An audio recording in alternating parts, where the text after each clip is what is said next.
It's the big one, the Prix de l'Arc, the Triomphe on Sunday. And in this video, Andy Humphrey and myself are taking a look. We're just 4 or 5 days out now from the big one itself, taking place on Sunday, the 5th of October at Longchamp. It's the one they're all there for, the richest race in Europe. Now, a few weeks ago, Hump and myself have been through virtually every runner in a video that was about half an hour long. In this one, going to be much shorter, but we've got the entries now. The markets are forming. We've got a weather forecast, although it might be a differing one depending on where you look. But we're just going to try and look and confirm really what our thoughts are ahead of the big one. So over to you, Hump. We've got Aventure and Mini Hawk at the top of the market. There's a Japanese contingent. They've got 3 in there. 2 of them are 10 to 1 or less. So the Japanese combined have got a better chance, as good a chance as ever. SD and I earlier in the week went through every runner, but the fans are tuning in now, Hump, to see what your final thoughts are before you get on the plane on Friday morning. It's good to have, obviously, Mini Hawk dropped in this morning. That was confirmed that was going to happen a long way out, but obviously we never know until they're actually in. So it's good to have her dropped in, and obviously she slotted herself right at the top of the market where you would expect it. It's a very, very open race. I know you and SD, SD more so, questioned the quality of the race earlier on this week. I was more in your camp. I agree that it's more, it's open. The quality is there. It's just we don't have an Enable, a Trev, a Waldgeist, one of these kind of horses that are at the top of the market that we, you can rely on to be within the first 3. You could have, there's how many horses under 20 to 1 here? Half the field must be under 20 to 1 here, which is absolutely sensational for a race like this. And obviously a big field means good placing as well. So I would look to use those extra places with a bookmaker that will offer them at some point along the line. But I think previously we've had horses that were already borderline superstars. I know Trevor and Enable, the first year they won it respectively, weren't superstars, but they went on to be so. I think in this race, we've got good quality. We've got horses like Mini Hawk, who split opinion. We don't quite know how good she is. I, for one, think she can prove better than she's shown so far against her own sex in deeper waters. The Japanese horses, etc. There's lots of stories that could happen. Mini Hawk, the 3 Japanese horses, Aventure second this year, could be first this year. But I think this is, rather than superstars coming into it, I think we might have a superstar coming out of it. That's how I would best explain it. Yeah, I think that's a really nice, really good way of looking at it, to be honest, as well. Yeah.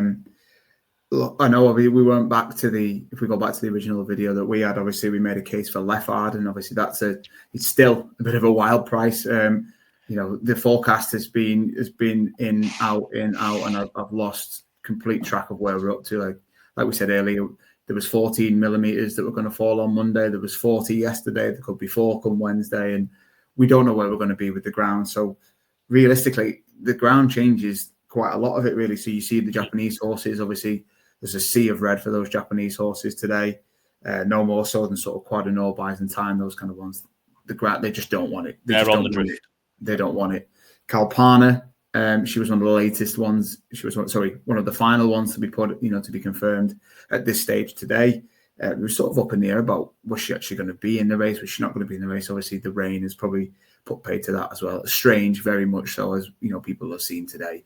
They said they're going to go. They're going to take a chance, and I don't blame them. Let's be honest. It's it's coming round in their favourite, like we said today, but it could be again tomorrow. It could be back out again. I've really struggled with this race. I've been on 3 or 4, and I've looked through and I've tried to make a case for a few. We've had a couple of jockey bookings, which is nice to see. Obviously, Gazora has now got Tom Marquand booked. We know that. Obviously, William Buick's going to be on Qualifier. Basel is on Deriz, though, so we're very sort of set in regards to a couple of these jockeys now as well. I don't want to deviate too far away from Lefard, really, because I feel like the price is 50 to 1, so we're not expecting miracles at a 50 to 1 price. Let's be honest. But look, does he want the ground a little bit better? Potentially. Will he have a problem going on worse ground? Probably not. Le Havres aren't that bad on bad ground either, so I think he's very stable from that kind of point of view. And if you're really looking at it, sort of, you take out a couple of these, and Sozi, Aloha Ali, you take out these Japanese horses, and there's not that much quality over and above him, really. I don't think, in that kind of sense of the word. So we put up Lefard at 50s, 66s, whatever price you wanted to take.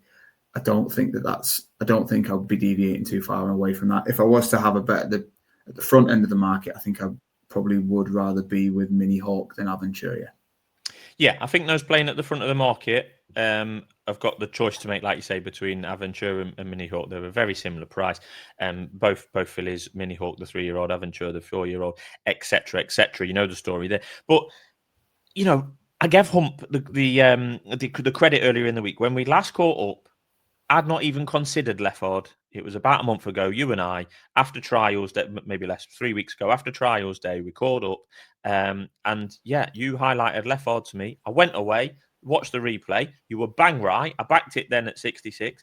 On Monday, when I did the preview with SD, I said again 50-1. It's still available at 50-1 now. Half a point each way on the Racers Now official P&L. And yeah, the more I look at it, the more I quite like it, to be honest. Obviously price related, clearly, but yeah, won a Group 1 over course and distance. Very much a Group 1B, if you like, rather than this being a Group 1 A star. So not taking that literally, but yeah, won a Group 1 against his own age over course and distance. The trial run in the 4 was just such an obvious Niel, sorry. Drawn widest, not that it's a massive problem over 1.5 miles at Longchamp with only 8 runners, but drawn widest, dropped in to the extreme, almost semi-detached coming round the bend. One tap for the cameras, not very vigorously ridden late on, just a really quite a big eye catcher. And just because you scroll down and his form was 6 of 8, but when you look at it back, he was only beaten 2 3/4 lengths, and with those circumstances that I've described, yeah, I'm surprised that the price is still there now. Not that people are watching races now and ploughing in after me, but I just thought that others might have cottoned onto Lefard by now.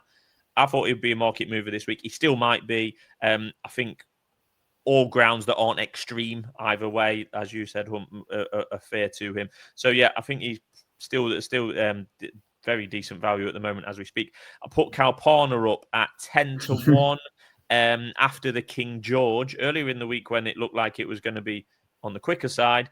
Calpana, we speculated that she'll probably reroute the 2 defender fillies and Mere Crown on Champions Day. But with the change in forecast, with more rain apparently due now than was forecast earlier in the week, Calpana becomes a big player for me. I thought she ran a cracker in that King George. It just looked like ARC contender written all over it. But I will admit she was disappointing when beaten at 1-2 in that September Stakes, a race that as we know, Enable used 2 or 3 times in prepping for the ARC. I think she's a contender for definite. The Japanese with the rain, all 3 of them do not want any drops of rain whatsoever, and they will drift accordingly. And Mini Hawk, I'm not saying I'm going to back Mini Hawk. I maybe wait until the day to see what the markets do, but I think Mini Hawk will prove better than what she's seen so far. I think she splits opinion. Has she just been beating up her own sex and being workwoman-like in the process, particularly in the Irish Oaks, or is she very good and can go and prove it in these deeper waters? I do think it's fascinating, Hump. I don't really care if there's a standout superstar going into the race. I would prefer a race like this that's 4-1 the field with genuine Group 1 quality throughout it from Britain, Ireland, France, and Japan, rather than there being an 11-10 favourite. Put it that way. I think one thing to note as well with Lefard is I would hope that Christian Jamora is going to ride it as well. He rode it in work earlier on this week. There was a video of him riding work on it this week. Obviously, we won't find out probably until tomorrow. Yep. But obviously, those 2 have got previous in this race, as we know. Jean-Claude Rouget and Christian Demuro, obviously, they've got previous in this race. So he's a fine rider, Christian. He's a really good rider. I think obviously being attached to the Rouget yard for so long, he'll know how they want it riding. He'll know where to be at the right time, and hopefully he can give him a good spin, and maybe even win. Who knows? Yeah, well, look, again, it's all price related. We're banging on a bit now, but I'd rather back Lefard than Giavoletto at 40, Chrissy Sanner at 33, Los Angeles at 33, Jazora at 16. I just rather would. One that I would say, Hunt, before we wrap up, the last time we did this video, and I typed out the prices along the bottom, Darry's was 50-1. And Darius today, when I've gone back, I've had to move him a lot near the top of the scroll. He's now 16-1 best price. There's clearly been some money around for him. He finished a short head second behind Crew de Nord in one of the trials, the 3-year-old races. SD quite liked him as well. I just wondered if you could shed any more light on Darius's chance. Yeah, I think you have to completely ignore the York run. Obviously, that was very sort of very odd. You know, the race itself was obviously a baffling race to watch. I don't think we'll ever really see a race kind of in that kind of mold again, to be honest. But yeah, I think look, you look back to sort of, you know, he's got, if you want to look back to his Longchamp form, it's 1-1-1. I mean, you know, it's all over one, you know, it's 1 mile 2.5 forms, but you know, to have 3 wins over, you know, to have 3 wins at the venue, he knows what's coming. Obviously, last time out in the Group 3, you know, they probably needed that as a comeback run, as a confidence run after York. I think York will really have taken it out of him. Obviously, a 3-year-old, very young sort of horse, only ran sort of 4 times before that York run as well.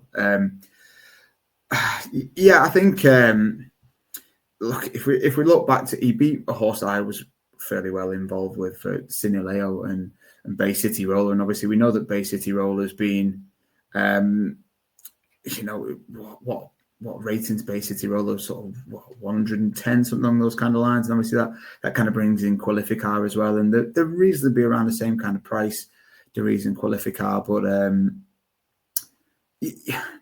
I don't want to say that, I don't want to say something silly along the lines of, yeah, he's probably got a chance, because in my opinion, I would rather have Qualificar over Duriz.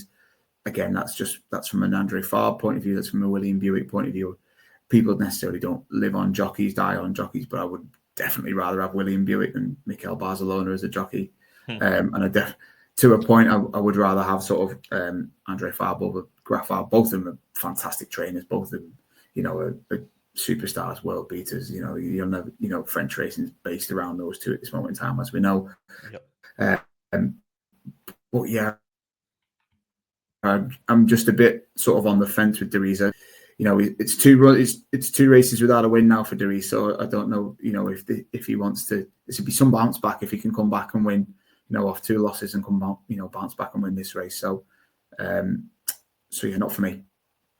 So it's Lefard for Hump. It has been for a few weeks. I've followed him in. I'll admit that he's pointed me in that direction. And towards the top of the market, Calpana, I would be still interested in now, even though I've backed her anti-post. What feels like an absolute lifetime ago. All 6 of the ARC Day Group 1s are going to be previewed here on Races Now. So thanks for tuning in, and make sure you're checking out the other videos as well. And let us know who you think is going to win the big one, the ARC, on Sunday, the 5th of October. Thanks for tuning in.